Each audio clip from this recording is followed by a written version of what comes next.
نبی اکرم نور مجسم شفیع معظم صلی اللہ تعالیٰ علیہ وسلم کی امت کو اللہ تعالیٰ نے بہت ساری ایسی چیزیں اپنی رحمت سے دی ہیں کہ جن میں عمل تھوڑا ہے اجر زیادہ ہے۔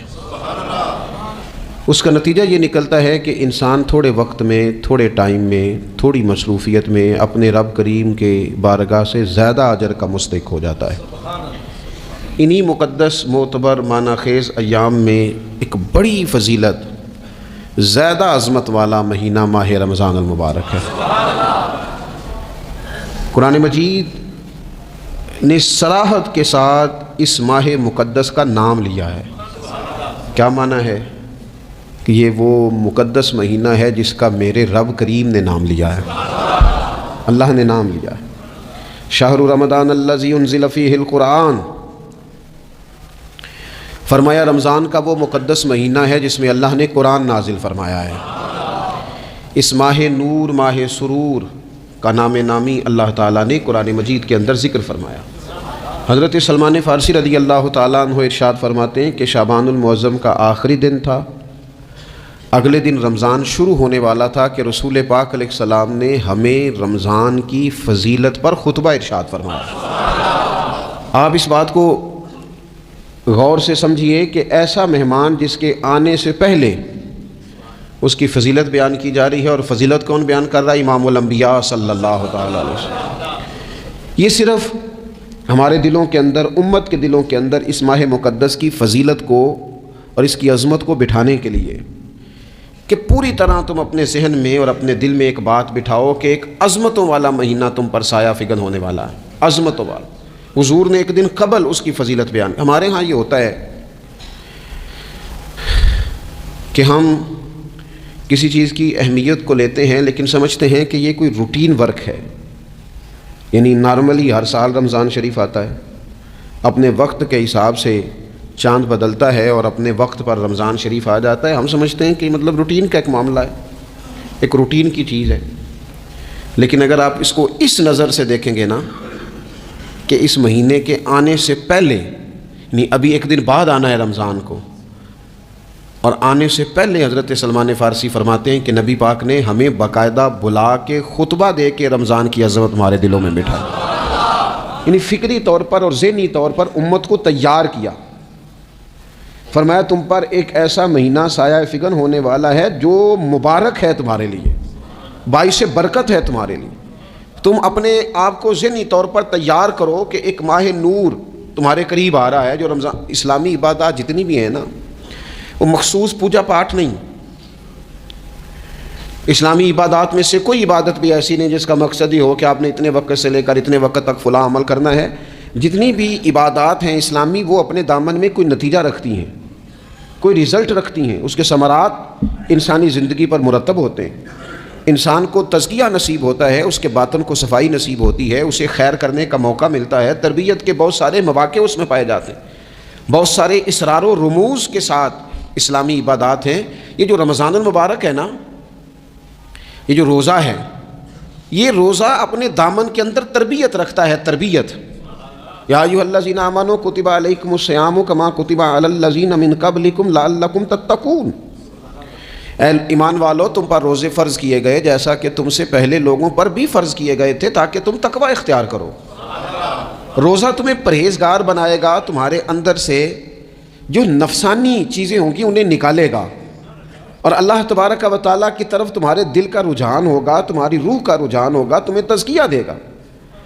روزہ انسان کی تربیت کرتا ہے، انسان کو روزہ ذہنی طور پر تیار کرتا ہے کہ اللہ کے حکم کے مطابق کھانا ہے، اللہ کے حکم کے مطابق پینا ہے۔ سب سے بڑا مسئلہ اس دور کا رزق کے حلال کا حصول ہے اور حرام سے اجتناب ہے۔ تو روزہ ہمیں یہ سبق پڑھاتا ہے کہ ہم وہی کھائیں گے اور اسی وقت کھائیں گے جو کھانے کا ہمیں ہمارے رب نے حکم ارشاد فرمایا ہے، اور جس سے اللہ رسول منع کر دیں گے جتنی مرضی چمک دمک اپنے دامن میں رکھے، جتنی مرضی، لیکن ہم وہی لیں گے جو ہمارے لیے جائز ہے۔ آپ غور فرمائیے، روزہ لعلکم تتقون، روزہ تمہیں پرہیزگار کرتا ہے۔ بہت سارے لوگ ایک بات کرتے ہیں کہ عادتیں نہیں بدلی جاتی، یار کوشش کرتا ہوں لیکن میری عادت نہیں تبدیل ہوتی۔ میں آپ کو ایک رائے دینے لگا ہوں، مشورہ دینے لگا ہوں. میں آپ سے یہ عرض کرنے لگا ہوں کہ موقع آیا ہے رمضان شریف کا. رمضان میں بندہ روٹین میں اپنی عادتیں بدلتا ہے. کسی کو سویرے 7 بجے کھانے کی عادت ہے، کسی کو 9 بجے کھانے کی عادت ہے، کوئی صبح ناشتہ نہیں کرتا، دوپہر میں ہی کھاتا ہے. لیکن رمضان آیا تو عادت بدل گئی. 7 بجے والا بھی نہیں کھا رہا، 9 بجے والا بھی نہیں کھا رہا، دوپہر والا بھی نہیں کھا رہا، سارے سحری میں کھا رہے ہیں. عادت بدل گئی، بالکل طبیعت بدل گئی، روٹین چینج ہو گئی. کوئی اٹھ رہا تھا صبح فجر میں اللہ کی توفیق سے، اللہ تعالیٰ معاف فرمائے، تو کچھ ایسے بھی تھے جو 9-10 بجے اٹھ رہے تھے، کچھ الحمدللہ فجر پڑھ کے چلو کسی وجہ سے پھر سو گئے، 10-11 بجے اٹھ رہے تھے، روٹین بدلی ہوئی تھی. رمضان آیا تو بدل گئی، سارے سحری میں اٹھ رہے ہیں. تہجد کے وقت سب کی آنکھ کھول رہی ہے. بالکل روٹین بدل گئی، حالات بدل گئے، معاملات تبدیل ہو گئے، اوقات تبدیل ہو گئے، دفاتر کے ٹائم تبدیل ہوئے، اسکولوں کے نظام تبدیل ہوئے، مدارس کے اوقات تبدیل ہوئے، ہر چیز کے اندر تبدیلی آئی. معنی کیا ہے کہ اللہ نے تمہیں موقع دیا ہے کہ عادتیں بدلی جا سکتی ہیں، اپنے آپ کو تبدیل کیا جا سکتا ہے، لائف سٹائل کو چینج کیا جا سکتا ہے. یہ موقع آیا ہے. ایک مہینہ ہے پورا، 2-3 دن 4 دن آپ کی روٹین بگڑ جائے نا سونے کی، یعنی روٹین سے ہٹ کے آپ سونا جاگنا شروع کر دیں تو پھر وہی روٹین بن جاتی ہے. پھر اسی ترتیب سے انسان سارے کام کرتا ہے. تو رمضان میں روٹین چینج ہوگی، سارے تہجد میں اور سحری میں اٹھیں گے. تو اللہ کرے نا یہ روٹین قائم رہے. رمضان میں تو اٹھتے تھے سحری کرنے کے لیے، تو اللہ کرے روٹین بن جائے اور سارا سال اٹھیں تہجد کی نماز ادا کرنے کے لیے. اللہ کرے روٹین بن جائے، چیزیں تبدیل ہو جائیں. وہ لوگ جن کو ڈاکٹر کہہ رہے تھے کہ دوائی بھی کھانی ہے اور پرہیز بھی کرنا ہے، تو وہ کہہ رہے تھے جی دوائی کھانا تو آسان ہے، پرہیز کرنا مشکل ہے. تو بدلنے لگی ہے نا روٹین، آ گیا نا رمضان، پرہیز کا ٹائم شروع ہو گیا. لہذا بہترین فائدہ یہ ہوگا کہ رمضان میں پرہیز ہوگی. ڈائٹ پلان بالکل بنایا جا سکتا ہے، اس میں چیزوں کو بالکل مرتب کیا جا سکتا ہے. تو رمضان شریف کے آنے سے پہلے ذہنی طور پر اپنی عادات کی تبدیلی کا پروگرام بنائیں. عادتیں بدل جایا کرتی ہیں. رسول کریم دنیا میں آئے وَيُزَكِّيكُمْ، حضور تزکیہ کرنے تو آئے ہیں، عادتیں بدلنے تو تشریف لائے ہیں. نبی پاک نے صفائی ستھرائی کر دی، ساری ناپاک چیزوں کو نکال دیا. تو روٹین دیکھیں کہ رمضان میں تقوی کے حصول کے لیے اپنی عادات کو تبدیل کرنا ہے، اور اس کے لیے ذہنی طور پر اپنے آپ کو تیار کریں. وہ جو کہتے ہیں بچے سویرے نہیں اٹھتے، وہ روٹین بنا لیں. یہ موقع آیا ہے، ابھی سے ارادہ کر لیں کہ جناب ہم نے اس ترتیب سے اپنے گھر کو، ماحول کو، بچوں کو اس ترتیب سے ہم نے مرتب کرنا ہے چیزوں کو. یہ آپ ارادہ کریں، اللہ تعالیٰ مدد فرمائے گا. رمضان المبارک کی جو خاص فضیلت ہے، اس خاص فضیلت کو رمضان آنے سے پہلے ذہن میں بٹھا لیں، اور رمضان المبارک پورے کا پورا اس ذوق سے گزاریں کہ ذہن میں بات موجود ہو، ذہن میں کہ دراصل رمضان کیا ہے. اللہ کے پیارے رسول صلی اللہ تعالیٰ علیہ وسلم نے فرمایا، اے لوگو تم پر ایک عظیم المرتبت مہینہ سایہ فکن ہو رہا ہے. حضور فرماتے ہیں شہر مبارک، فرمایا یہ بڑا برکت والا مہینہ ہے، یہ برکتیں لے کے آیا ہے، یہ رحمتیں لے کے آیا ہے، یہ اپنے ساتھ عنایات لے کے آیا. اور نبی اکرم صلی اللہ تعالیٰ علیہ وآلہ وسلم نے فرمایا جو بندہ بھی قرب الہی کی نیت سے رمضان میں نیکی کا طلبگار ہوگا، فرمایا وہ اگر نفل نیکی کرے گا نا تو اللہ تعالیٰ اسے فرض کے برابر ثواب عطا فرمائے. اور حضور علیہ الصلوۃ والسلام فرماتے ہیں جو اس مہینے میں ایک فرض ادا کرے گا اللہ 70 فرضوں کے برابر اجر عطا کرے گا. اپنے ذہن میں ایک بات بٹھائی جائے، ذہن میں یہ بات بٹھائی جائے کہ یہ نا برکت والا مہینہ ہے، اس میں میرا ثواب بڑا ضربوں کے ساتھ آگے بڑھے گا. ایک ذہن بنایا جائے اور پھر ثواب اکٹھا کرنا شروع کر دیا جائے. پھر وہ ترتیب بنا لی جائے، کاروباری نہیں، روحانی ترتیب، کاروباری نہیں، یعنی نئے سے نئے اسٹال نہ تیار کیے جائیں. مہنگائی کیسے کرنی ہے اور کس طرح کر کے کن چیزوں کی آج کل مانگ ہوگی، کس ترتیب سے سودا پہلے ہی خریدنا ہے، مہنگا کیسے کرنا ہے، اللہ معاف کرے مصنوعی قلت کیسے پیدا کرنی ہے، کمائی کیسے کرنی ہے. رمضان کے اندر جناب لوگ ساری ترتیب لگا کے، ساری. میرے ایک دوست ہیں میڈیکل کے شعبے سے وابستہ ہیں، تو مجھے کہنے لگے کہ ڈاکٹر بھی اپنی روٹین بدلتے ہیں اور معدے والی ساری دوائیاں بھی اکٹھی کر لیتے ہیں کیونکہ رمضان آنے والا ہے، یہ زیادہ لوگ استعمال کریں گے. تو وہ ماحول نہ پیدا کریں کہ ہر چیز دنیا داری ہو جائے، ہر چیز دنیا داری نہیں، ہر چیز کو ایک نیا روپ دے دیا جائے اور نیا سے نیا مال کمانے کا سلیقہ بنایا جائے. میں اکثر کہا کرتا ہوں کہ رمضان تو اس لیے تھا نا کہ اس میں کم کھانا ہے، تھوڑا کھانا ہے، لیکن اگر بندہ کہے کہ میں نے صبح کا چونکہ کھایا نہیں لہذا اب شام کو اتنا کھانا ہے کہ ہفتے سے پہلے ڈاکٹر کے پاس بھی جانا ہے، میں نے وہ سارا پوری کر دیا روٹین، تو پھر وہ مقصد کو نہیں نہ سمجھا، پھر اس نے اس خوبصورتی کو نہیں پایا جو خوبصورتی اس کو دین دینا چاہتا تھا۔ ایک تو رمضان کی فضیلت کو سمجھنا ہے، اور پھر جب ہم روزہ دار ہیں، ہم نے روزہ رکھا ہوا ہے، تو نبی پاک علیہ السلام نے خود اس مفہوم کو کھول کے بیان کیا، فرمایا جس بندے نے جھوٹ نہیں چھوڑا، گناہ نہیں چھوڑا، گویا غیبت نہیں چھوڑی، بدی نہیں چھوڑی، تو اللہ کے محبوب علیہ السلام فرماتے ہیں پھر اللہ تعالیٰ کو اس کے بھوکا پیاسا رہنے کی تو کوئی ضرورت نہیں، کیونکہ لعلکم تتقون، تقوی اختیار کرنا تو روزے کا مقصد تھا۔ اور اگر اس نے وہ بات کو سمجھا ہی نہیں، استاد کے لیے صرف استاد ہو جانا ہی ضروری نہیں، اس کو پھر اپنے منصب کا لحاظ کرنا بھی ضروری ہے کہ میں استاد ہوں۔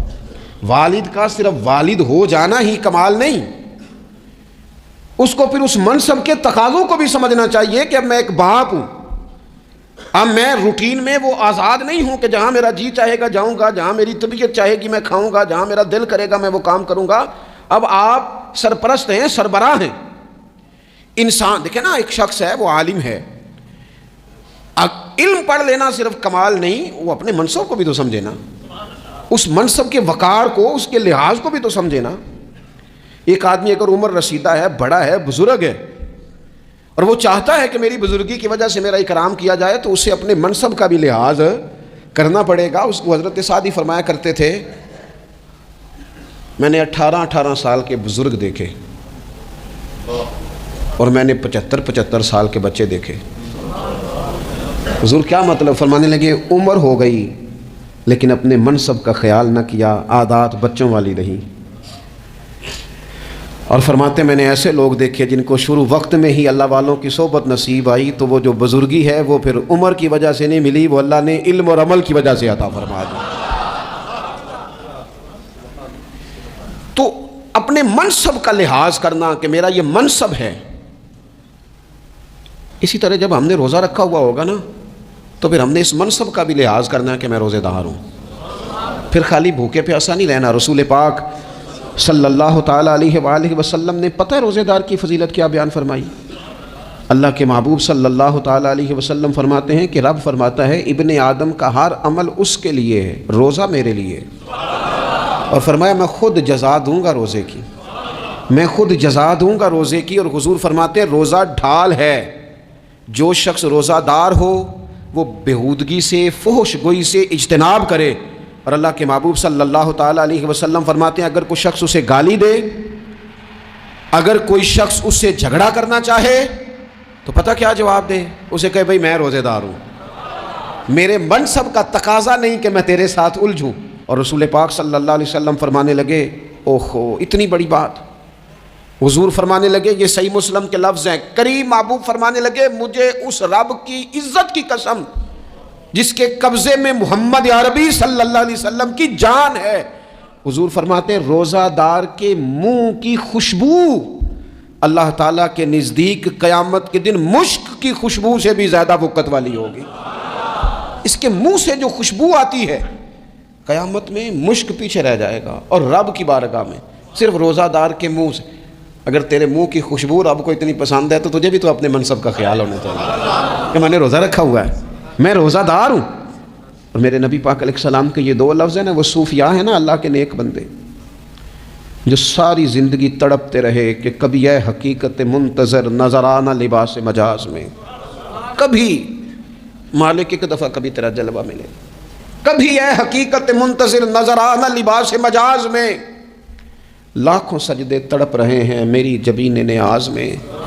اور جو ساری زندگی کہتے رہے کہ ہم تو عمر دراز مانگ کے لائے تھے 4 دن، 2 آرزو میں کٹ گئے، 2 انتظار میں، یہ دیکھو انہیں انعام ملنے لگا ہے۔ جو اس کی راہ کے سوالی تھے، جو اس کے رستے کے مسافر تھے، جو اسے پانا چاہتے تھے، جو اس کی دید کرنا چاہتے تھے، جو اس سے ملنا چاہتے تھے، میرے رسول پاک علیہ السلام نے فرمایا روزہ دار کو 2 خوشیاں ملیں گی۔ ایک خوشی اس وقت ملتی ہے جب وہ افطار کرتا ہے، اور فرمایا ایک خوشی اس وقت ملے گی جب وہ اپنے رب سے ملاقات کرے گا، جب وہ اس سے ملے گا تو اس وقت روزہ دار کو خوشی ہوگی۔ میرے دوستو خوشی تو جو ہوگی سو ہوگی، لیکن یہ لفظ ہی بڑے حسین نہیں کہ روزہ دار کی رب سے ملاقات ہوگی، یہی لفظ بڑے باکمال نہیں؟ ایک روایت میں تو یہ ہے نا کہ روزہ میرے لیے ہے، میں اس کی جزا دوں گا، اور ایک روایت میں یہ ہے کہ روزہ میرے لیے ہے اور رب فرماتا ہے میں خود روزے کی جزا ہوں، یعنی باقی نیکیوں پر ثواب ملے گا، روزہ رکھنے والے کو رب رحمان ملے گا۔ نبی اکرم صلی اللہ تعالی علیہ وسلم کے امت کے صوفیاء نے نا کچھ چیزوں کو بڑا کھولا ہے۔ عارف رومی کہتے ہیں کہ ایک دن نا محمود غزنوی نے خزانوں کے دروازے کھول دیے اور فرمایا بھائی میں نے آج ہر چیز کھول دی ہے، جو جس چیز پہ ہاتھ رکھے گا وہ اسی کی ہو جائے گی۔ لوگ دوڑے، کوئی سونے کی طرف، کوئی چاندی کی طرف، کوئی جائیدادوں کی طرف، کوئی خزانے کی کنجیوں کی طرف، کوئی بڑے بہترین گھوڑے اور اونٹوں کی طرف، لوگ دوڑ گئے، جو جس پہ ہاتھ رکھے گا اسی کا۔ سب بھاگ گئے، ایاز بیٹھا ہے، نہ وہ حسن میں رہی شوخیاں، نہ وہ عشق میں رہی گرمیاں، نہ وہ غزنوی میں تڑپ رہی، نہ وہ خم ہے زلف ایاز میں، وہ لذتیں کہاں۔ ایاز چپ کر کے بیٹھا ہے۔ پھر محمود نے ایاز کی طرف مخاطب کر کے کہا ایاز اٹھنا نہیں، آج لوٹ سیل لگ گئی ہے، جو جس چیز پہ ہاتھ رکھے گا اسی کی۔ ایاز کہنے لگا بات پکی ہے نا؟ تو محمود خوش تھے، موڈ بڑا اچھا تھا، کہا بالکل پکی ہے۔ تو ایاز کہنے لگے چلو ٹھیک ہے۔ ایاز اٹھے، پیچھے سے جا کے نا تو محمود کے کندھے پہ ہاتھ رکھ دیا، محمود کے کندھے پہ ہاتھ رکھا۔ محمود کہنے لگے یہ کیا بات کا، آپ سے میں نے پوچھا تھا بات پکی ہے، جو جس پہ ہاتھ رکھے گا اسی کا نا۔ تو تھوڑی دیر پہلے مسکراتے چہروں میں آنسو آ گئے، ایاز بھی روئے تو محمود بھی روئے۔ کہا بادشاہ پکا رہنا، وہ جن کو خزانے چاہیے تھے وہ دوڑ گئے، مجھے تو چاہیے۔ لنگ کئی مہینے تے برس گئے تے تیری دید نو دیدے ترس گئے، تیری تو ملے گا۔ تو پھر کہا محمود نے، اس نے کہا میں وعدہ کر چکا تھا، بس ٹھیک ہے، باقیوں کے خزانے اور میں تیرا، طے ہو گئی۔ فرمایا باقی نیکیوں پر ثواب ملے گا اور روزہ رکھنے والے کو رب رحمان ملے گا، اللہ کا قرب ملے گا۔ دیکھو نا وہ خاص انسان کو کیفیت حاصل ہوتی ہے روزے میں، رب کے ہونے کا یقین۔ وہ جو صوفیاء کہتے ہیں نا مراقبہ کرو، وہ نصیب ہوتا ہے۔ یعنی کسی کو کیا پتہ ہے اس کا روزہ ہے کہ نہیں، اکیلا ہے نا گھر میں، فریزر بھرا ہوا ہے، نہیں نہ کھاتا، کیوں؟ اسے پتہ ہے میرا رب میرے ساتھ ہے، میرا رب مجھے دیکھ رہا ہے۔ بس یہ تصور توحید پکا ہو جاتا ہے رمضان، تو پھر اللہ تبارک و تعالیٰ کی بھی خاص رحمت اور کوئی خاص ہی اعزاز۔ حضور فرماتے ہیں جنت کے کئی دروازے ہیں، ایک باب الریان ہے، اس سے صرف روزہ دار گزریں گے۔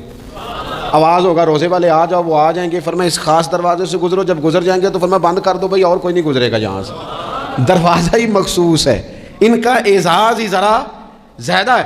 تو میرے عزیز رمضان شریف کے اندر وہ منصب کا بس خیال رکھیں کہ میں روزہ دار ہوں، اس احتیاط کے ساتھ۔ اور دوسری جو رمضان کی چند عبادات ہیں نا، سب سے پہلی تو میں عرض کروں گا تراویح کے حوالے سے یہ بات یاد رکھ لیں کہ نبی پاک علیہ الصلوۃ والسلام نے فرمایا جس نے ایمان اور احتساب کی نیت کے ساتھ رمضان میں قیام کیا، اللہ اس کے پچھلے سارے گناہوں کو معاف فرما دے گا۔ اور ایک مقام پر نبی پاک صلی اللہ تعالیٰ علیہ وسلم نے بیان کیا، یہ مشکات میں موجود ہے، حضور فرماتے ہیں رمضان اور قرآن دونوں قیامت کے دن بندے کی شفاعت کریں گے۔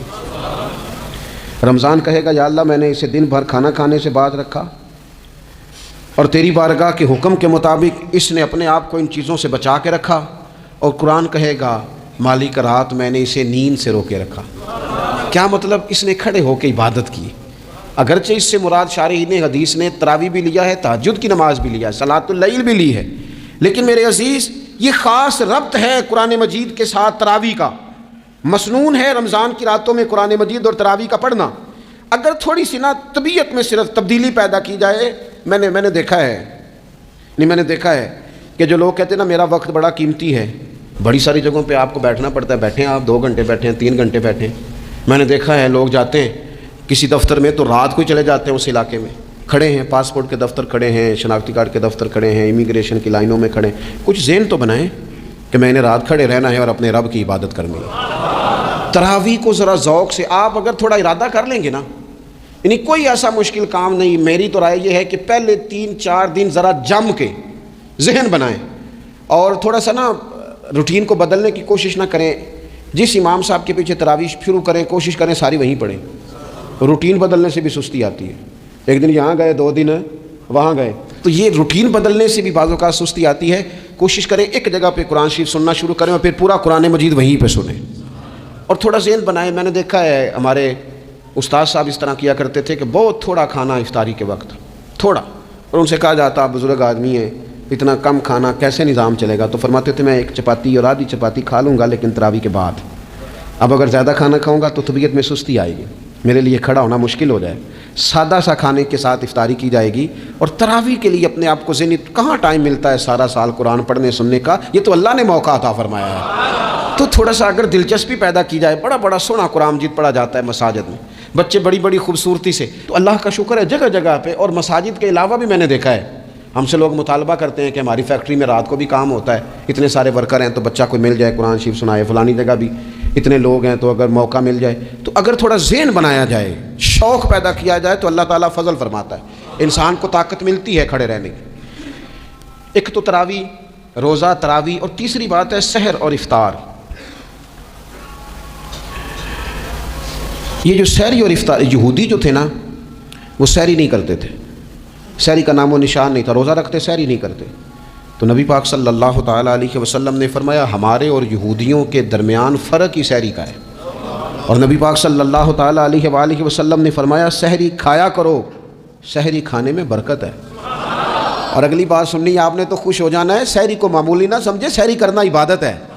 ہاں آپ مت سمجھیں کہ میں روٹی کھا رہا ہوں، یہ تو میرے سامنے دہی رکھا ہوا ہے، یہ تو سالن رکھا ہوا ہے، یہ تو اچار رکھا ہے، تو چپاتیاں رکھی ہیں، سحری کھانا عبادت ہے۔ آپ صبح اٹھے، آپ کی تو روٹین ہی اور تھی، تو 7 بجے کھاتے تھے، 9 بجے کھاتے تھے، یہ جو آپ صبح کھا رہے ہیں اٹھ کے سحری میں، اپنی مرضی سے تھوڑی کھا رہے ہیں، یہ تو کسی کے کہنے سے کھا رہے ہیں، یہ تو کسی کے بٹھائے بیٹھے ہیں۔ یہ جو سحری کا لنگر ہے یہ رب رسول کی رحمت کے ساتھ عطا ہوتا ہے، یہ کرم ہے، یہ اللہ رسول کے بٹھائے بیٹھے۔ کیا میرے رسول پاک صلی اللہ تعالیٰ علیہ وآلہ وسلم نے بات کھول لی ہے، ترغیب و ترہیب میں حدیث ہے، اللہ کرے یہ کبھی چسکا لگ جائے، یہ والا مزہ آ جائے، تو پھر تو گھر میں دسترخوان نہیں بچھا ہوا ہوگا، پھر تو رنگ ہی کوئی اور ہوگا۔ حضور فرماتے ہیں اللہ تعالیٰ اور اس کے فرشتے سحری کھانے والوں پر رحمتوں کا نزول فرماتے ہیں۔ کھائی روٹی جا رہی ہے، پکا ہوا کھانا ہے، لیکن حضور فرماتے ہیں رب بھی رحمتیں فرما رہا ہے اور اللہ کے حکم سے فرشتے بھی رحمتوں کا نزول کر رہے ہیں سحری کھانے والوں پر۔ تو خوب توجہ سے، ذوق سے، شوق سے۔ اور پھر جو افطار کا معاملہ ہے، حضور فرماتے ہیں جب روزہ کھولنے والا روزہ کھولتا ہے تو جو دعا مانگتا ہے رب قبول فرما لیتا ہے۔ یعنی افطار کا وقت ایسا ٹائم ہے جو دعاؤں کی قبولیت کا وقت ہے۔ افطار کرنا بھی ہے، کرانا بھی ہے۔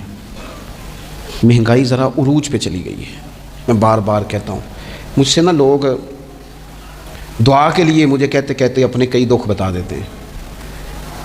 تھوڑا سا نا افطاریاں مہربانی فرمائیے گا، سیاسی نہ کیجیے گا۔